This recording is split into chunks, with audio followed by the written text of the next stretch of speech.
So Eslam, I know that we invited you to present about just some things that Globe partners need to help manage their partnerships, like pages. And so I think this is a great continuation. We had a good discussion last time you were here.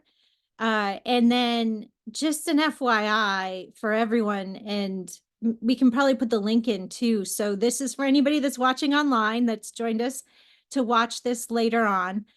But we also have a template that we have example of how you can communicate with people that have done trainings, become new educators in your area, etc.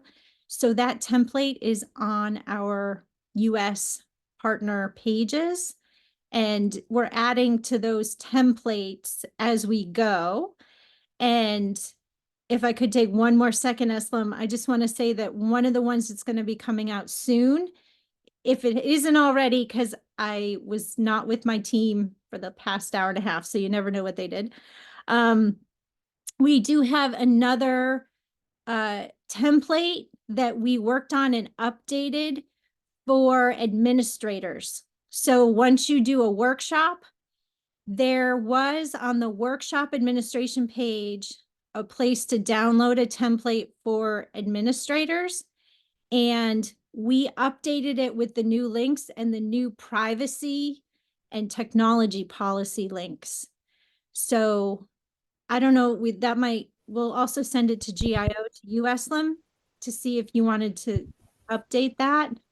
But we went over things like the logo again, etc., just in case partners wanted to use that with the updated links. So with that, I will turn it over to Eslam, unless you have questions on that. And Alicia put that link in the chat. Yeah, there's just one template on that page so far. But oh, she went mute. But the new one will be up there soon with the administrator welcome to Globe page. All right, Eslam. Okay, awesome. Thank you. And for those, I will check those links and that file, and I might give you some feedback. But I think it looks great already. I just looked at it now. So I'm gonna go ahead and show you just the trainer dashboard, which is relatively a newer part of the, it was the whole process was updated, and we've been working on it for quite some time, and Lisa here has been involved in that. So Lisa, if at any point would you like to give some feedback or give any information about it, please go ahead. So with that being said, I'm going to go ahead and share my screen. Okay, let me go ahead and do that. So as a Globe partner, a lot of you are already either trainers or would like to become a trainer or a mentor trainer. So I'm going to show you simply how to apply for those of you who would like to apply, or if you would like to help someone who would like to apply. So also as a partner, if someone you know would like to apply to become a trainer or a mentor trainer, I'm going to give you just a brief description of the process, and also the tool itself, how it works, because some people are confused about it, and we've had some issues, and I will explain now like what some of the issues are. So for example, if you are a teacher and you meet the requirements, and meeting the requirements to become a trainer mean that you have to be an active teacher for at least minimum of 2 years, and you have to meet some other requirements, and you can find all that in that page, the Globe Trainer page, and you can simply find that. Sorry, I'm gonna minimize. Okay, Zoom, and to find that is under Community from the home page.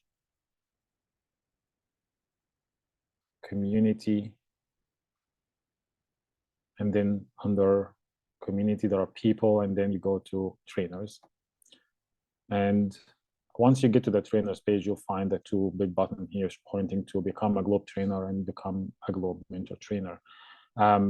If I click on become a Globe trainer, since I'm already a trainer, I should not be able to apply. It says here, congratulations, you are already a Globe trainer. So I will not be able to apply, but if I'm a teacher, I should be able to find the application, which should be very similar to become a Globe mentor trainer here, which I'll show you. So here, become a Globe mentor trainer. As you see, it shows me the upload, the application, and the supporting documents. So simply just download the application or download the empty form for the application. And the best thing to do when you download that form is make sure that to rename the form when you're downloading it onto the computer. In some cases, we found that people uploading a blank application, and we assume that what happens is that the user downloads the blank form, and then after that they fill it. But for some reason, when they upload, they mistakenly upload the blank form instead of the filled form. And this is why I'm saying that it should be when it's downloading, it should be renamed. Best thing to do is just rename it with the person's name and last name and trainer application or mentor trainer application.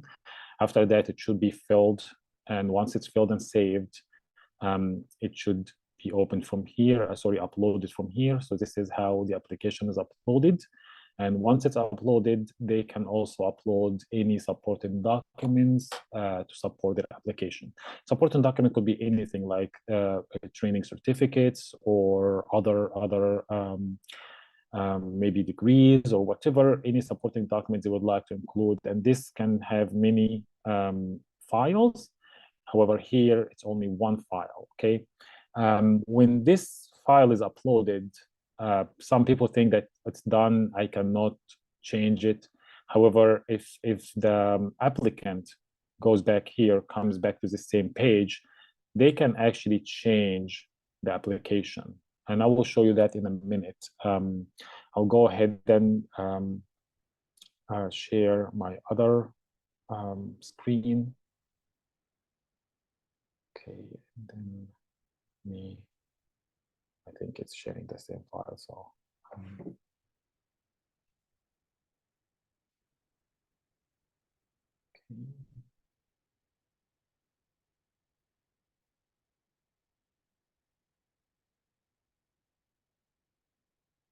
So is it now going back to the home screen? I'm not sure if sharing the home screen or still sharing the trainer page. Can you tell me? We have the home screen. You're on the home screen, okay. So if I want to go to the partner dashboard, simply I'll click on the menu here. Sorry, the trainer dashboard, sorry. And then click on manage. And then from there, it's going to be visible here. Here is the trainer dashboard. And this should be the view I'm seeing. I can see everyone, but depends on the role. People will see different view, or probably just filtered view. Depends, for example, if a mentor trainer, they will only see the application that they are involved in the process. They cannot see other people applications. And in my case, I can see everybody else because I'm supposed to help with the process in case one of the applications is not going through or something, then I can take a look at it and see. So once the application is uploaded, as you see here, it goes here, and then you can see the applicant's name. And then if you click here, it will open their account to review the account information. So the person who's reviewing the account can make sure that they meet the requirements. And then after that, it shows the organization that the applicant belongs to. And then here is the application document and all the supporting documents that's submitted with it. And then the date of submission. And then this is the approval process start from here. So as you see here, if someone actually applied in this application, they can, it shows here what the application, but they can go back if they want to the same trainer page. And if they click on the file, it will give them an option to actually upload a new file or remove the existing file. They don't have to do the whole process or upload everything again and start over. No, all they need to do is just re-upload a new file, and that will remove the old file. Once the file goes to the application goes here, it goes in the approval process, has to be approved by the country coordinator, and then the education working group, and so on. If you are a mentor trainer and you're assigned to an application to work with a candidate trainer or mentor trainer, then you will see that part in the trainer dashboard, and you will see your role in this process. And from there, you can actually, after it's assigned to you, as you see here, it says here, review by a mentor trainer. And you can review the application. And after you review the application, you will need to download a blank observation form from here. If you look at the second one, here you can download the blank observation form, fill it. After you fill it, you can upload it to the same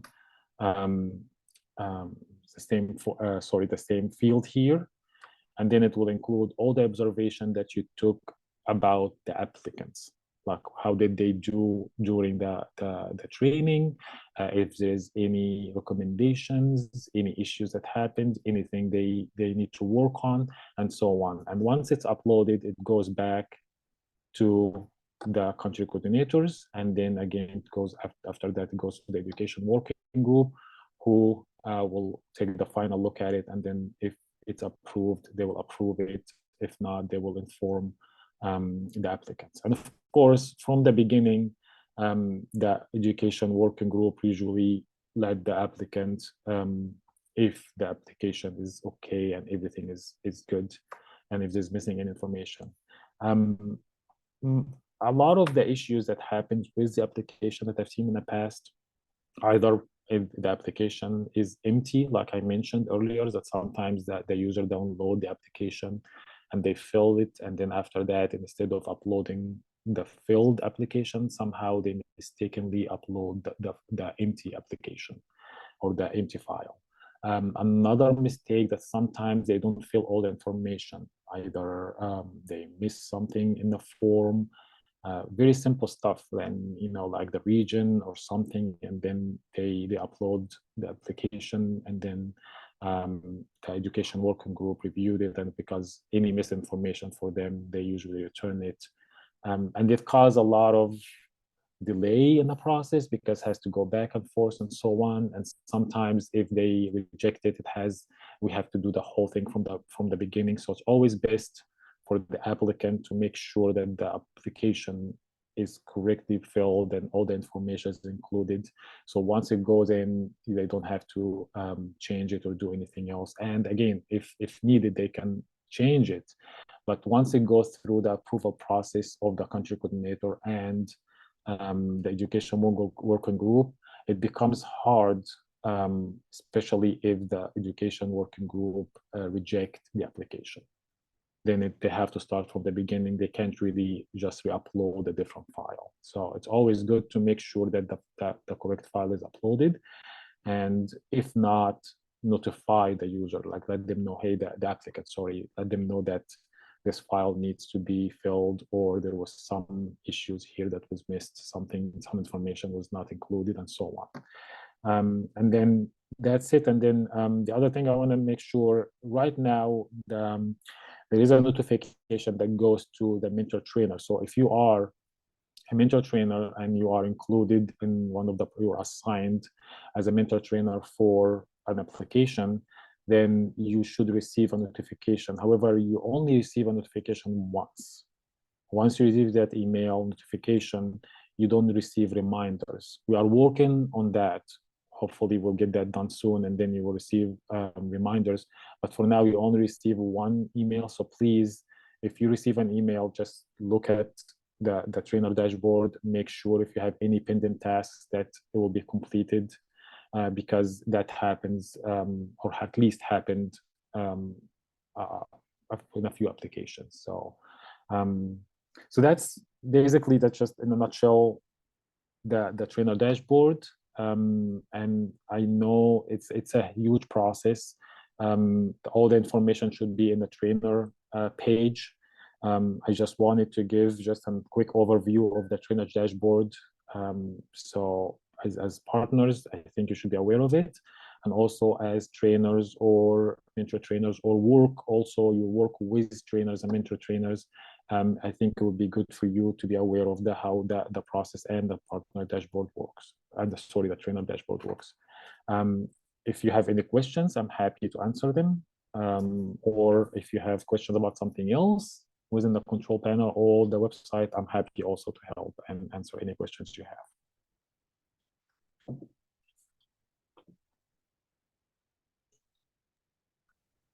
I did not know.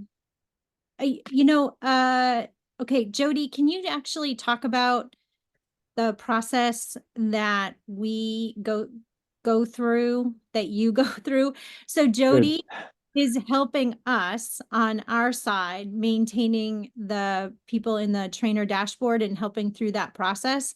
And she found a couple things that we did not put into a workflow until we figured out what was happening.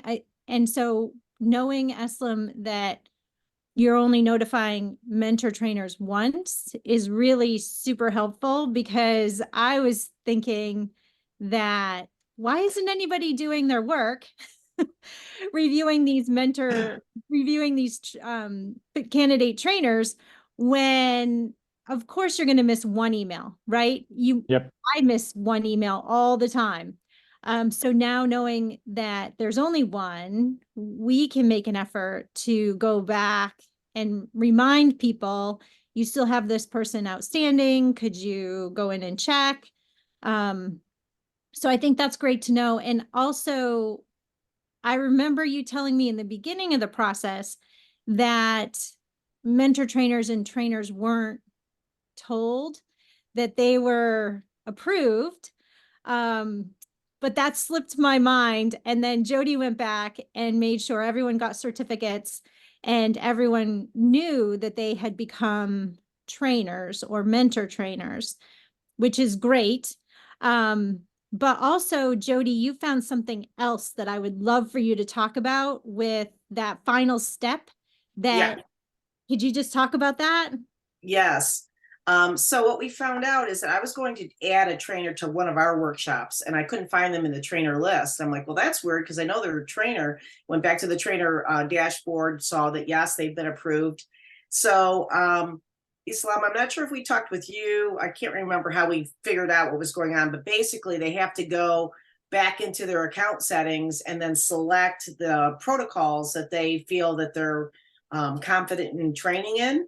And so we didn't know that they had to do that. So now that we do know that, every time somebody is approved, we send out a message, congratulations, you're now a trainer, and hey, you have one more step.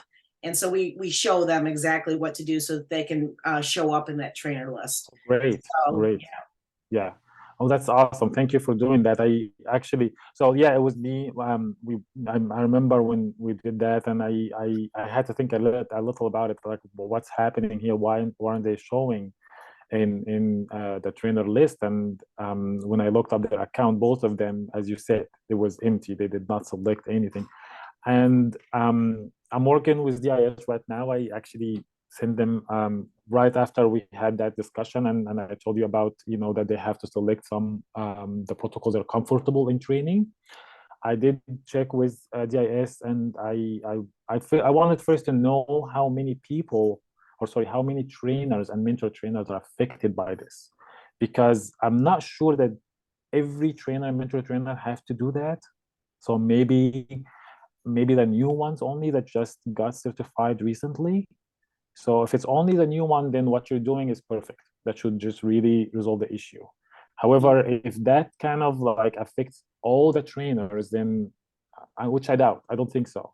So I requested GIS to check for that and see, like get a list of people who have that issue, that have blank all the protocol that they feel comfortable training are blank completely. But I still work on that. So as I said, I think it's not everybody. Like, I don't think it's affecting all trainers and mentor trainers. I think it's only the new ones that were recently certified. So what you're doing is just perfectly good. That should resolve that issue. And if it happens again, please let me know. I mean, thank you for bringing that up, by the way. Just, yeah. So this is just one of the new things that happened and we were not aware of. We made that change, or GIS and GIO made that change to make sure that the trainer will not show up on a list of protocols that they're not feeling comfortable training. Because in the past, the trainers will attend the workshop and there will be lots of protocols within that workshop, and they will be listed in any workshop that train those workshops in that were taught in the workshop that the trainer attended.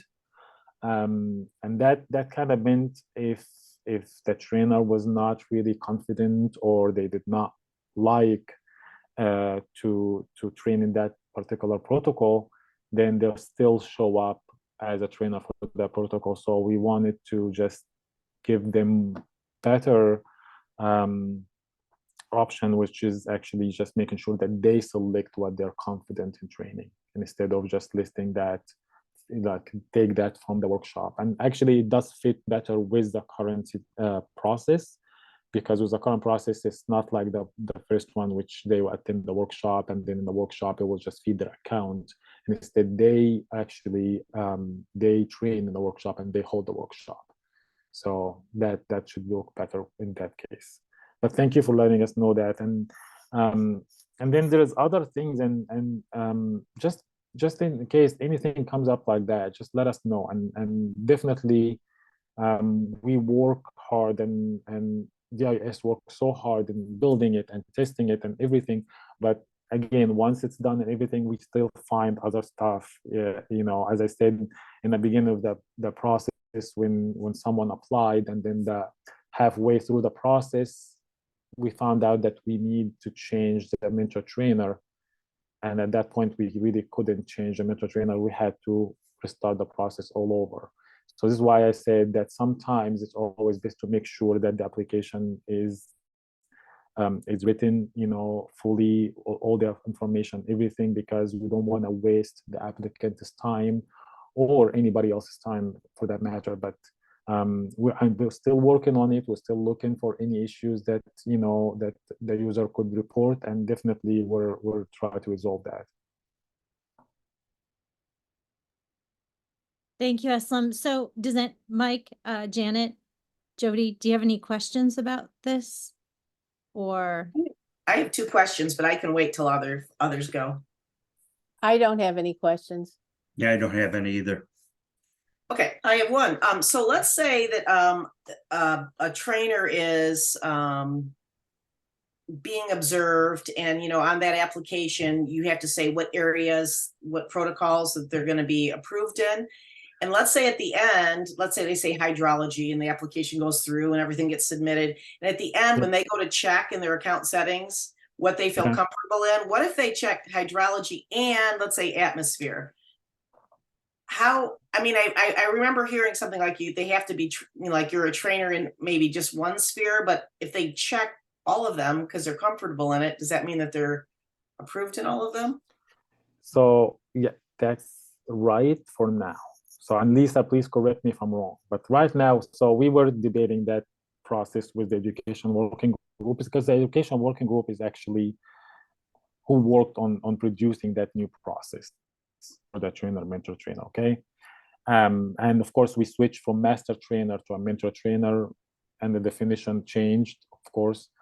But as you mentioned, yes, right now, if they are certified, let's say in hydrology, they still have the ability to go in the system and include also atmosphere. Okay.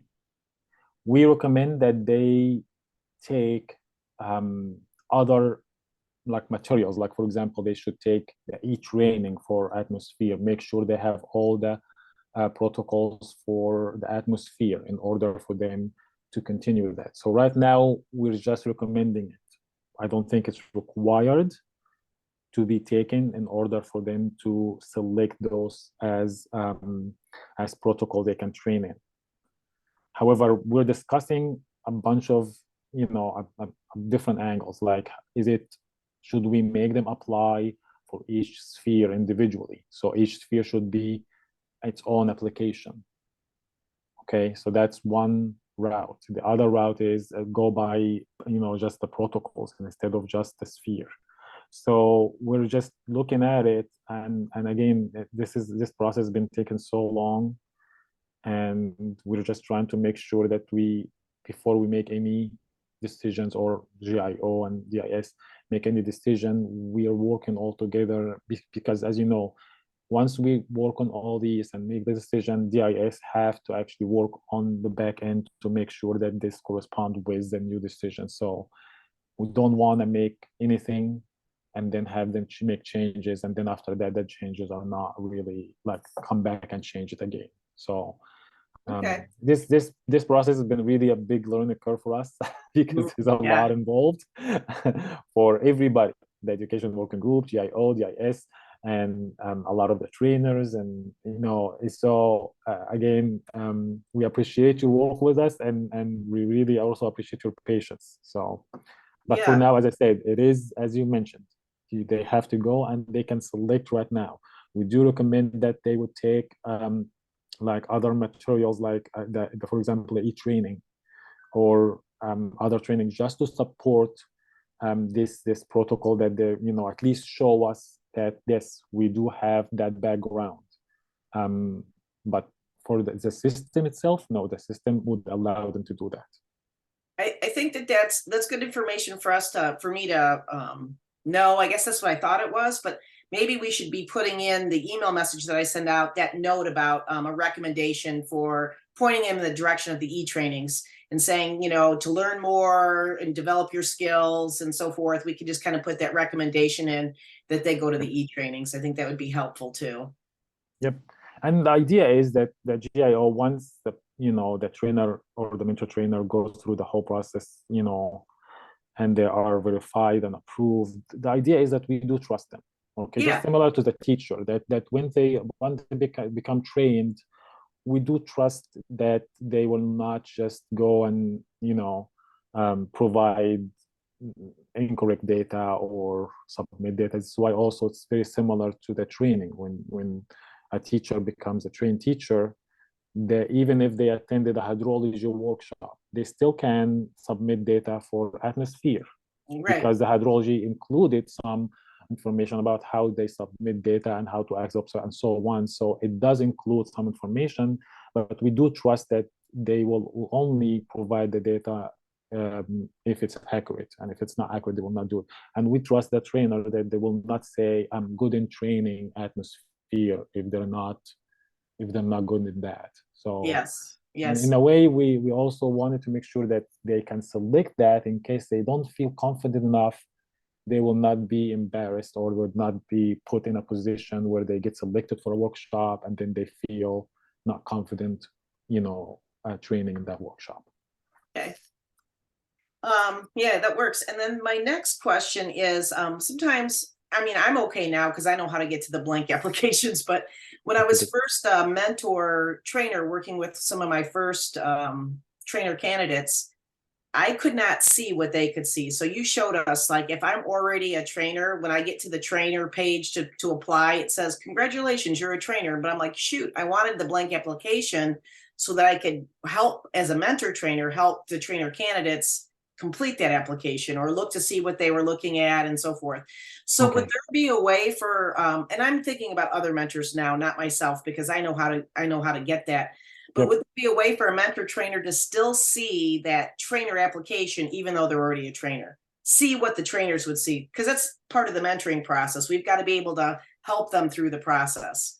So if somehow, when we get to that page, like sometimes you can see the student view of a, if you're in a learning management system, you can see what the students see.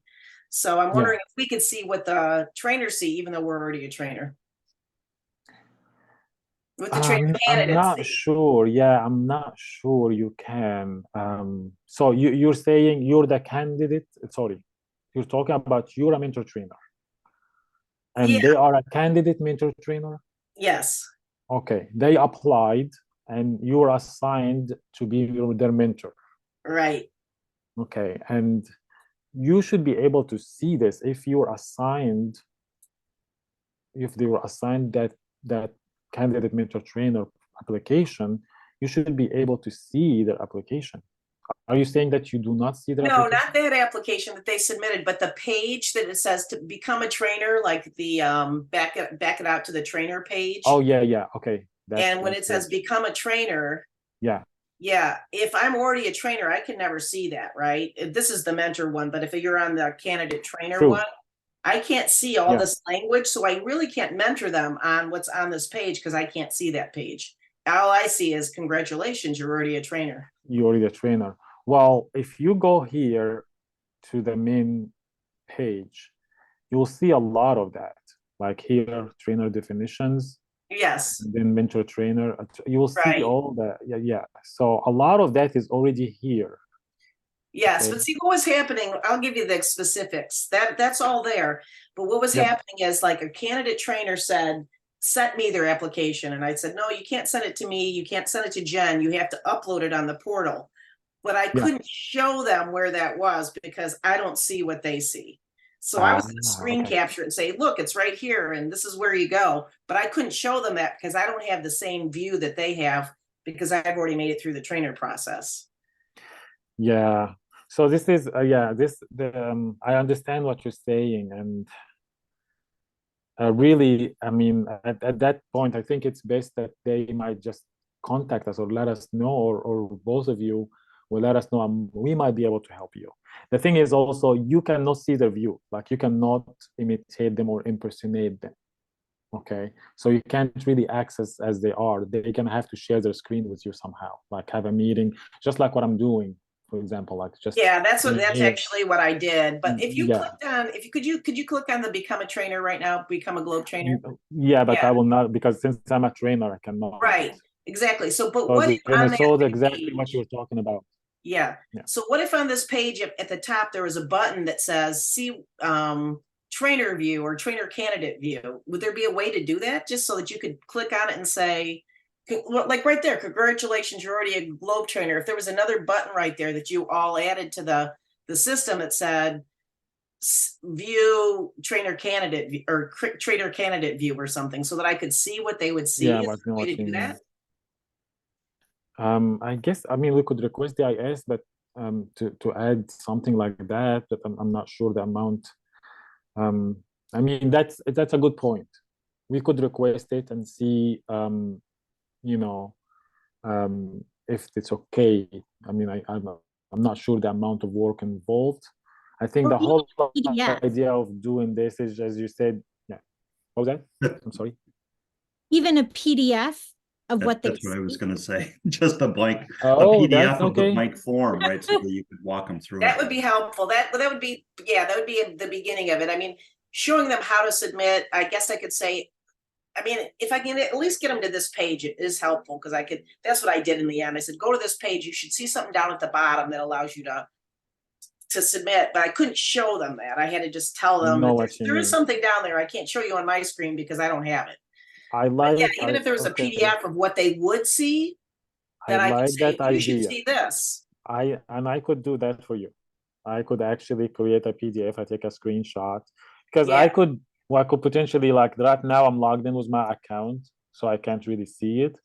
But if I log in with a teacher's account, I could actually see it and then take a screenshot out of it and make a PDF, and then would like a screenshot with some information. Would that help? Yeah. Okay. Absolutely. I could do that. Yeah, that would absolutely help. Okay, awesome. You know what, Judy, I could do that. I could take a screenshot and create that PDF and then send it to you. And if if it works, great. If you have any feedback, if I want to add anything to it, we could work together on creating it.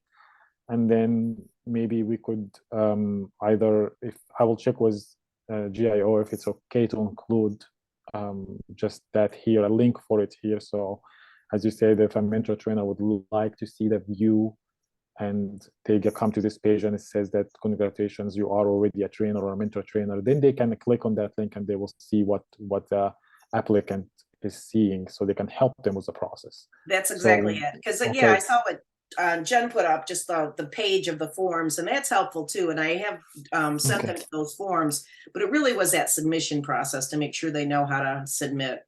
Because they kept sending it to me. I'm like, that's a great suggestion. It. Yep. That's awesome. So I'm glad we're actually discussing this, and I'm glad that Mike and Jen said PDF file, so we can we can do the PDF file, and if you like it, we can just upload it and put it there. Yeah, I'll be happy to do that. That'd be great. Awesome. That's it for me. Those are my 2 questions. Okay. Awesome. Thank you. Any other questions? Can I ask a question not related to trainer? So two of my pre-service teachers, instead of selecting our campus, they picked Jody, you'll love this. I think one of them picked Bowling Green. So I don't really know how they were able to do that. But I also was walking them through doing it. So they were hearing me say, pick SUNY Fredonia, and they still pick Bowling Green. So I don't, right. Is there any way to change that, or doesn't it really matter anyway? So yes, the help desk will be able to change it. The problem is, as a partner, you can only change it if it's all the schools within the same partnership. Let's say that they go select a school under your partnership, and you want them to be under another school also within your partnership. You could do that, no problem. Yeah, I've done that. I've had to do that for teachers that have moved from one district to another. Yeah, but once it gets outside of your... Can I pick teachers to send to Bowling Green that I don't want to have to deal with? Wow. As long as there's a reject button, I can either accept or reject. Well, Jody, you're technically Jody, I'll just send the 2 names to the help desk. Thank you. Well, Jody's technically out of the office because she's not in Bowling Green. That's right. I always wondered if there was a way, and I know this is a big ask, but I always wondered if there was a way to have a secondary partnership, like you're under a partnership and that you could pick another one. Here's the reason. So University of Toledo and Bowling Green, we're like side by side, or Excite Learning Bowling Green. And so sometimes teachers go through a Toledo workshop. Sometimes they come through our workshop. They go back and forth. It's like ping, ping, ping, ping. And we're both working with them. And so like if they're at our workshop and they have something wrong with the system, I can't touch it because I'm not their person. The University of Toledo has to fix their account or change their school or do whatever's needed. And so it becomes problematic. I have to then, put a note into the help desk, and that's very helpful, but it takes time to resolve that where, live on the spot at the workshop, you can't. So I'm always wondering if there's a second partnership that I can say, oh, well, just add Bowling Green as a partner, then I can come in and help you. I don't know if that's opening a can of worms that you don't want to open because of the other conversation we had earlier today, Jen, or if that makes some sense. It would make sense if the partner itself could go in and change it. Or add them, yeah. Yeah, like UT, have Kevin or one of us say they're also affiliated with you.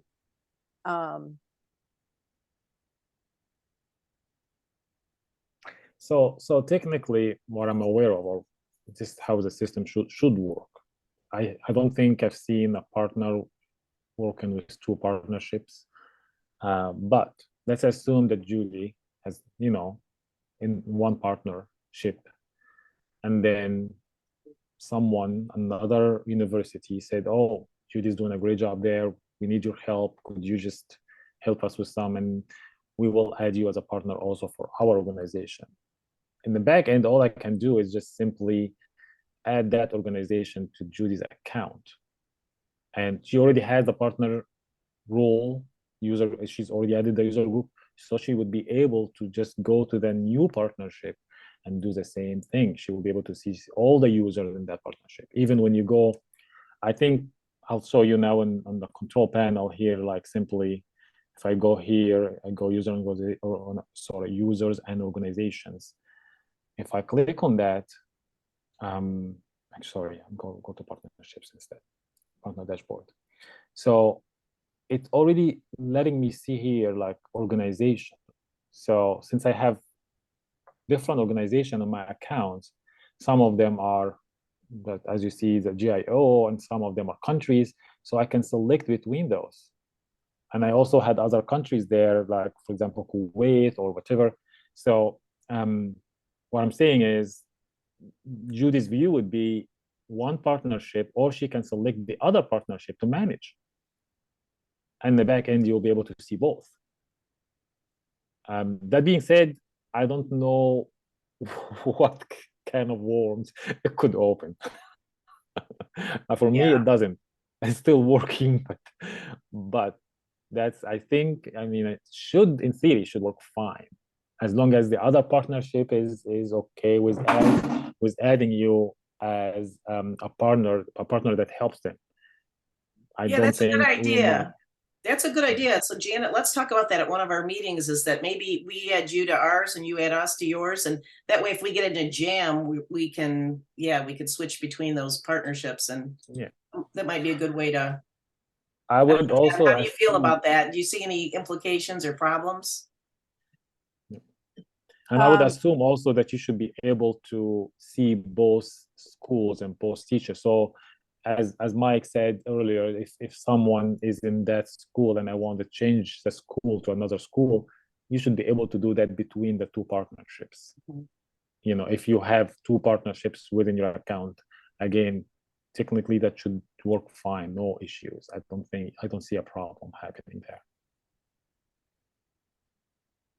So we Sorry, could Janet. try it Yeah. at our next meeting. Because it would be a limited number of teachers for now.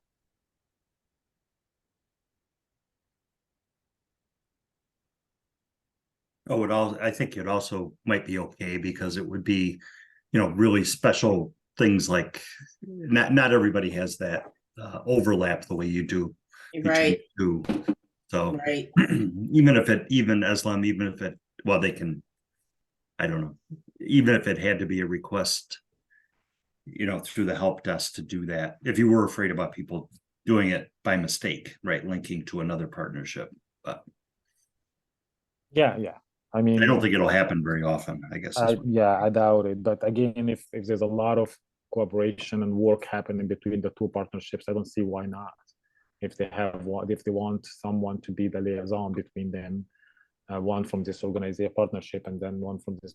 Again, a GIO, we don't have issues with that as long as the partnership is okay with it. We're okay with it. For example, if we already have a standing, partnership and they're doing everything and it's active partnership, if someone, the partner came and he said, or he or she said that, oh, hey, we would like to add a new partner or someone else who's working, they just give us the name and I'm happy to add them as long as it comes from them. Okay, as long as it comes from the member of the partnership, I'm okay with adding them, but it has to come from that partnership. Okay, we will not add anyone into their partnership and have them manage, schools and accounts. Again, the authorization has to come from the partnership, and if they agree both on that, the two partnerships agree. They definitely will be happy to work with them and add them both to that. So yeah, if you want to try it, I don't think there would be an issue here. And Jen is here already, so you're aware of that. If anything, if you have any feedback or any issues, just let us know. And also I will let other people at GIO are aware of that, but I don't think they will have any issues with that at all. Yeah, this is definitely, I'm thinking of some experiments that I'd like to try. So maybe Jody and Mike and Janet, we could do offline to see if we could do that and see what happens, right? And because I'm just thinking we could use perhaps Mike's students that are pre-service and see if we could do 2 organizations, the one that they chose, and then if we put in SUNY Fredonia and see if Mike can then do what he needs to do himself from there too. So I think that's another interesting thing, right? Because then that could be the cooperation between them. I do know that we have some Globe partners that are doing workshops for teachers that are also working with other partnerships, not just the ones that are next door in Ohio. But still, you know, they might attend one in Iowa at Purdue and then come back to New Hampshire where they're teaching, and making sure that both people can see those particular teachers, I think would be really helpful for both organizations, right? So this is definitely, I would like to try some things that this conversation has sparked in my mind. So, okay, but with that, it's 3 minutes after the hour. Okay. And so I want to thank Aslam from the bottom of my heart for Sure, doing thank you. this again and being an awesome resource for all of us. Yes. And I really appreciate all the work you do, Aslam, and doing these particular workshops on the dashboard and things like that. I think are just really helpful for everybody just to have a reminder or learn something new. So you always bring that to our interactions. So thank you again, Aslam.